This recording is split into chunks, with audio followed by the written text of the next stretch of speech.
Greetings, fellow noobs, and welcome to Game 2 of this Procast between the yellow Protoss, mouzHasu, spawning here in the upper right-hand corner of Xel'Naga Caverns, and his opponent in the teal trunks, RAZERInso. These players just had a great back-and-forth match on Shakur's Plateau, but mouzHasu got the expansion in the mid-game, enabled him to outclass his opponent simply by having more stuff. When you play a mirror match like this, oftentimes that's the best you can do. Identical builds throughout. Both players went 3-gate, Twilight Council, Blink Stalkers. Both players eventually added a 4th and a Robo facility, but Hasu was able to eventually expand, and Inso never did, and so that was the key to victory. And we'll see what happens here on this map, where I expect to see similar 3-gate builds and perhaps a 3-gate expand by both players.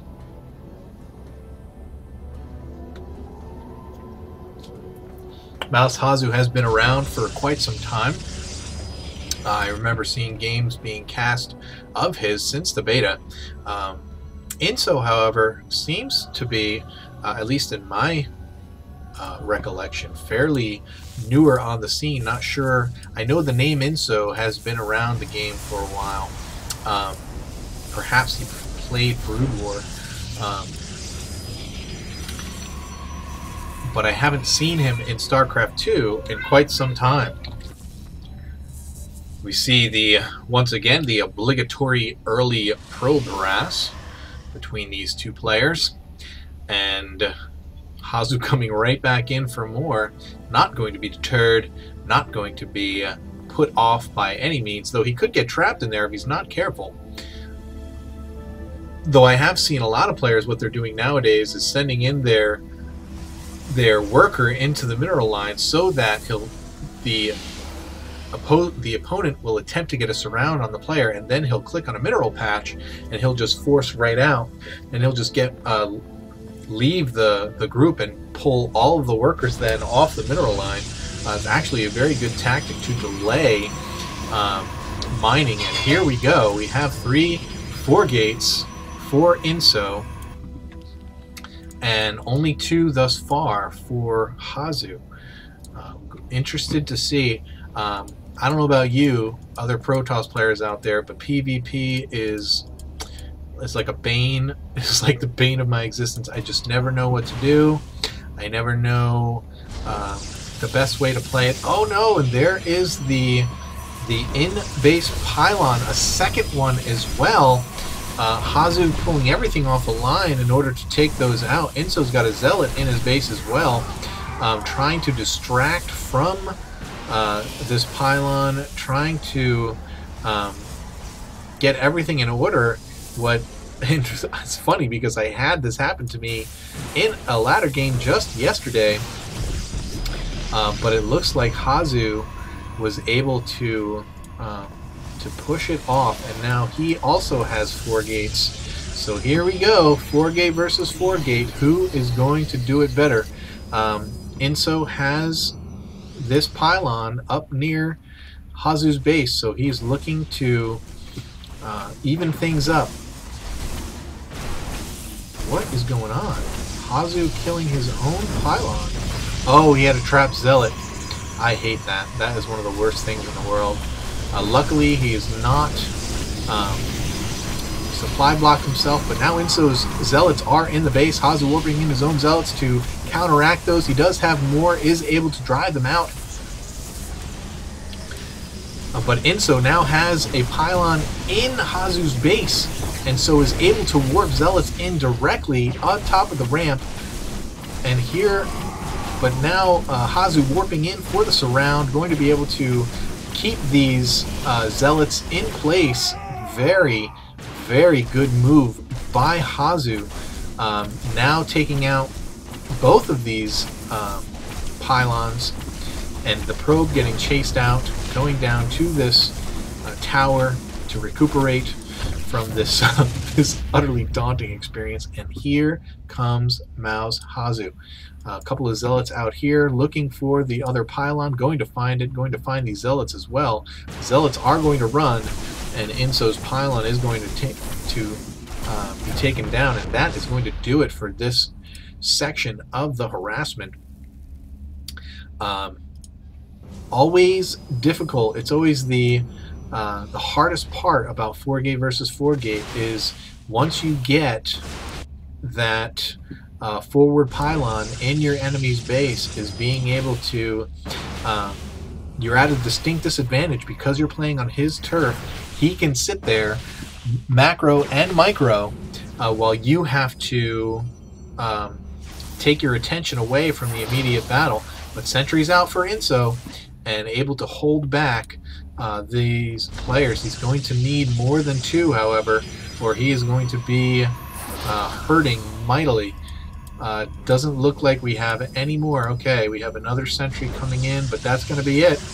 Not going to be able to bring in any more. Oh, trying to keep the stalkers out, but this is not going to be close, and it looks like Mouz is going to be able to take this game as well. Here come more zealots and stalkers. A stalker in for Inso, but this is just power overwhelming. It's going to be too many players. Oh man! Wow! Wow!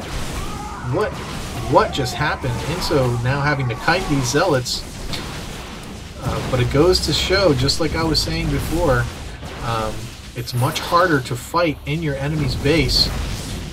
Much harder to fight in your enemy's base. Now we have 2 stalkers up here, and it looks like Hasu is going to be able to escape. Wow. Great play by Inso, being able to micro off those, micro strong enough, hard enough to be able to push off those stalkers. And here come more stalkers by Mouz. Just great play. Robo going down for Inso. Curious as to what we're going to see. Obviously an observer, no doubt, so that we can see what's happening in both bases. We do have a big green screen misclick on my part. Wow. And a 5th gateway down for Hasu. No forge as of yet, but there is the Twilight Council, just like we saw before. So it looks like it's going to be 5 gates. Likely Blink Stalkers again. And here... and yep, immediately Blink Stalkers, Blink going down for Hasu, and a Robo facility finishing up here for Inso. Wonder what Inso is looking to do. He is hiding this probe. Perhaps he's going to be... No, he's going to scout more. I'm going to be checking to see if there's an expansion by Hasu, and there it is. So he has gotten the extra gateway, the Twilight Council, Researching Blink, and expanded, and Inso has done none of those things. Got to check the income here. Even on income, even on harvesters. So I'm very curious as to why it looks like this. 7 zealots and 2 stalkers and a sentry to 2 zealots and 10 stalkers. Let's check out the army tab. Yeah, just a slight advantage here for Mouz. Curious as to how things are going to play out here. Oh, and there is the Robo Bay down for Inso, looking to get... Where is it? Oh, there it is in the back. And here comes the first Colossus. Wondering what he was saving up that gas and money for, and now we know. But Blink has finished. Level 1 has begun for Inso. More zealots and another stalker in. Does he see these guys outside his base? No, he doesn't, but he's got to know that something is coming. Might not want to pull out just yet, brother. Gonna take out that sentry. Always always painful to lose a sentry because it costs so much gas, particularly if you're doing a gas-heavy build like the Colossus, which is about to pop out. And good use of Blink by mouz to get away from those zealots. More stalkers following. Colossus does not have the thermal lance, so I'm not sure exactly how beneficial it's going to be because of the use of Blink. And now Hasu has a chance to get a run by here. Up, nope. Inso is going to get back in time. No pylon down here for reinforcements for Hasu, so he is likely just going to try and escape here. Because he has Blink, that escape will be successful.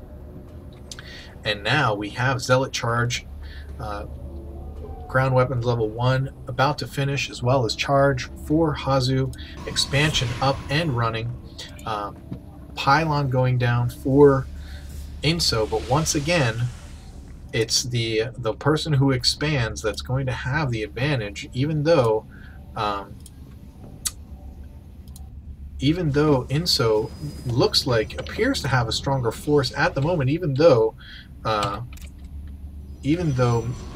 Hasu has the quote-unquote weaker unit composition. I don't think it's going to matter here, unless he can quickly take out. Oh no, Colossus gets sniped. That's going to be the damage here. Hasu's got more units. Zealots taking out Zealots. Charge has been completed. Level 1 is completed. It's not even close. mouz just smacks around Inso Stalkers. There is the GG. Both players leave the game, and so shall I. Game 2 in the bag. Game 3 coming up. Looks like it's a show match or just for fun, because Hasu has taken both matches, and we will see who takes the third.